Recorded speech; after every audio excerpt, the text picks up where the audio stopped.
Hey Trip and T, whenever we do a assembly seminar, it's a very important moment in the engineering process. It's like a dress rehearsal where everything is supposed to go smooth.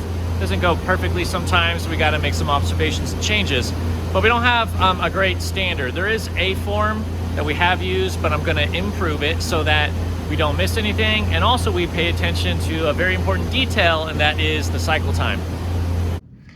So now when the engineer gets to the assembly seminar stage, there's this tab here, which is updated. We did have something for it, but now it's updated. There could be observations that are made during the seminar that turn into tasks that need to be changed so that the product goes better than before. But I want to bring your attention to down here. I've added something about cycle time. This is super important because the cycle time must be achievable. And there's a quoted cycle time, which is our best guess based upon prior builds and experience.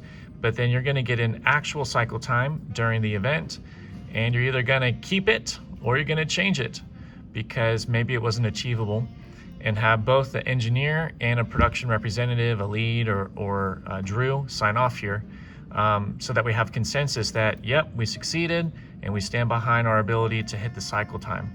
And that's important. It's our opportunity to really check and balance ourselves and make sure that the design is totally achievable, even down to the time that we expect to do it.